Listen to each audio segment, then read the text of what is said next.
मुख्यधारा की मीडिया सिर्फ गोदी मीडिया नहीं है, ये हवसी मीडिया भी है। और अगर आप ये सोचते रहे हैं कि फायदा कमाने के लालच में ये मीडिया सत्ता की पैरोकारी में लगी रहती है, तो आज वक्त है कि आप और हम दोनों अपनी सोच को थोड़ा दुरुस्त कर लें।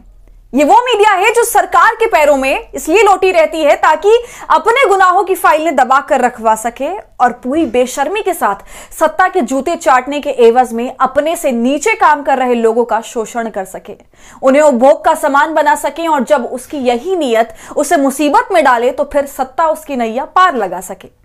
हम ऐसा इसलिए कह रहे हैं क्योंकि मीडिया से मीटू की एक बड़ी खबर निकलकर हमारे सामने आई है।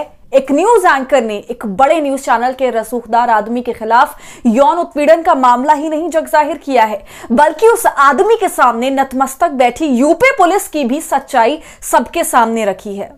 नमस्कार, आदाब, आप देख रहे खबर अड्डा और आपके साथ मैं हूं सुम्बुलीरम।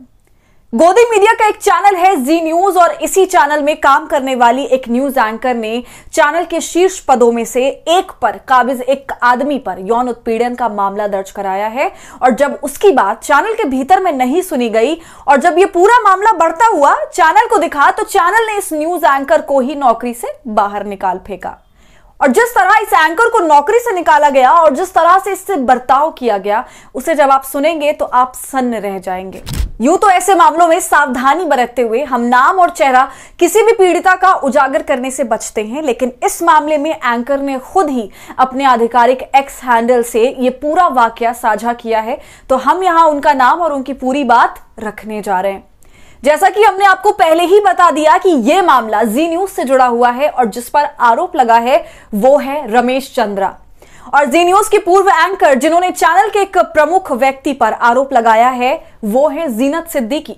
जीनत ने एक लंबा चौड़ा ट्वीट करके चैनल के अंदर उन्हें अपने साथ किए गए दुर्व्यवहार की शिकायत करने पर किन चीजों से गुजरना पड़ा उसका पूरा ब्यौरा साझा किया है। जीनत ने लिखा, यह मेरा अनलॉफुल टर्मिनेशन ऑर्डर जिसे मैं बिना किसी शर्म के आप लोगों के सामने रख रही हूं। अब ये जानिए ये मुझे दिया कैसे गया। मैं रोज की तरह ऑफिस गई, दिन शनिवार, जिस दिन 70% स्टाफ एचआर डिपार्टमेंट ऑफिस नहीं आता। वक्त सुबह 10:20 मेरी घेराबंदी कर जबरदस्ती एक मीटिंग में ले जाया गया।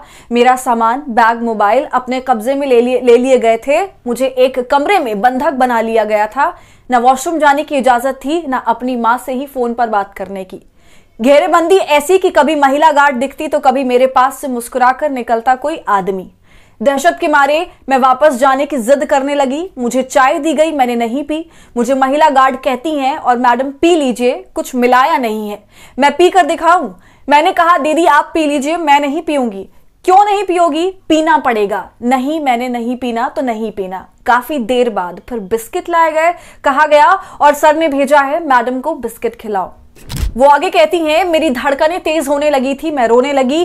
फिर अमित बंसल नाम का व्यक्ति आता है। मुझसे जितनी बदतमीजी से वो बात कर सकता था उसने की। डराया, धमकाया, चिल्लाया, अपना रौब दिखाया, नौकरी से निकाल देने की धमकी दी, पौश की बहुत शिकायतों को निपटाने का दावा किया। मेरी कुर्सी के आसपास घूमना, चिल्लाना सब हो रहा था। मैंने मीटिंग का एजेंडा पूछा, नहीं बताया। मैंने उससे उसका नाम पूछा, नहीं बताया। खैर मैंने बाद में मालूम किया तो पता चला सिक्योरिटी डिपार्टमेंट का कोई हेड है। मैं उसे बार बार अपनी पौश की शिकायत के बारे में बता रही थी। आईसीसी ने कैसे कानून की धज्जियां उड़ाई, जांच के नाम पर कैसे एक तरफा कार्रवाई की, सब बताया। मुझसे जांच के नाम पर कैसे मिसोजिनिस्ट सवाल किए कमेटी ने, वो बताया। नहीं सुनवाई हुई।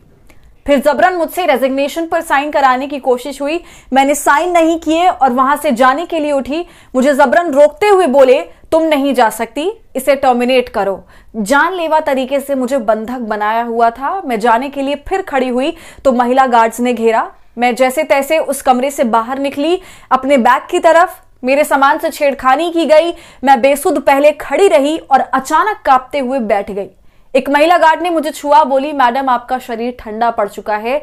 दूसरी महिला गार्ड कहती आई कार्ड दीजिए। इस दहशत भरे माहौल में मेरे पीरियड्स शुरू हो चुके थे, मगर मेरी हालत कुछ बोलने की नहीं थी। मैं फफक फफक कर रोने लगी और थोड़ी देर बाद सब घेर कर मुझे नीचे लाए। एक व्यक्ति पहले से लिफ्ट के पास लिफ्ट रोके खड़ा था।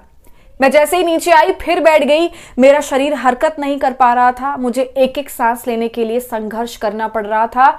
एक महिला गार्ड को शायद मुझ पर दया आई, उन्होंने मेरा हाथ मला। इस पूरे घटनाक्रम में अमित बंसल नाम मेरे आसपास घूमता रहा। मैं थोड़ी सामान्य हुई तो जैसे तैसे सबकी घेरेबंदी में ही ऑफिस से बाहर निकली और गुप्ता चौक के पास एक पेड़ के नीचे बैठ गई। सोचिए, जो हो रहा था वो मेरे परिवार को या मेरे किसी परिचित तक को नहीं पता था कि मैं किसी मीटिंग में हूं या क्या होने वाला है मेरे साथ। मैंने बहुत कम में बताने की कोशिश की है। यह सब 2 घंटे से ज्यादा तक चलता रहा। जैसे तैसे मैं घर पहुंची। पहले से एचआर हेड पूजा दुग्गल के साइन से तैयार टर्मिनेशन ऑर्डर मेरे निजी ईमेल पर भेजा जा चुका था। यह सब इसलिए किया गया ताकि आदतन लड़कियों को तंग करने वाले रमेश चंद्रा को बचाया जा सके, जैसे 2019 में भी बचाया गया था और पीड़िता को ही तरह तरह से यातनाएं देकर टर्मिनेट कर दिया गया। मैं सोमवार को फिर ऑफिस गई एचआर हेड पूजा दुग्गल से मिलने और अपना निजी सामान लेने। कोई सहयोग नहीं मिला। मैंने 112 पर कॉल की और फिर लिखित में थाने में जाकर शिकायत दी। 5 फरवरी से अब तक एफआईआर नहीं हुई है। सोचिए, जी न्यूज का दबाव कितना ज्यादा होगा पुलिस महकमे पर। अकूत संपत्ति और साम्राज्य के आगे मैं कहीं खड़ी नहीं हो पाऊंगी। आप लोगों के सहयोग के बिना मेरी मदद कीजिए। नोएडा पुलिस एफआईआर दर्ज करो आरोपियों के खिलाफ। इसके बाद जीनत ने सीधे दूसरे ट्वीट में योगी आदित्यनाथ को टैग करते हुए यूपी के सीएम से मदद मांगी। उन्होंने अपने दूसरे ट्वीट में लिखा, आदरणीय मुख्यमंत्री श्री योगी आदित्यनाथ जी, मुझे आपके शासन और न्याय व्यवस्था पर पूरा भरोसा है, लेकिन बहुत कष्ट के साथ मुझे अपनी शिकायत आपके समक्ष रखनी पड़ रही है। लिखित शिकायत दिए जाने के बावजूद मुझे देर रात थाने पर बुलाया गया। पुलिस के आला अधिकारियों के हर सवाल का मैंने सामना किया, लेकिन हैरानी है कि अभी तक पुलिस ने एफआईआर दर्ज क्यों नहीं की। क्या कारण है मुझे सहयोग ना करने का? क्योंकि मैं एक मुस्लिम महिला हूं, इसलिए अपेक्षित सहयोग नहीं मिल रहा। अपराध करने वाले की कोई जाति नहीं होती, ये मैंने आपकी ही कार्यप्रणाली में देखा और सीखा है। मुझे ऐसा लग रहा है कि अपराधियों को बचाया जा रहा है।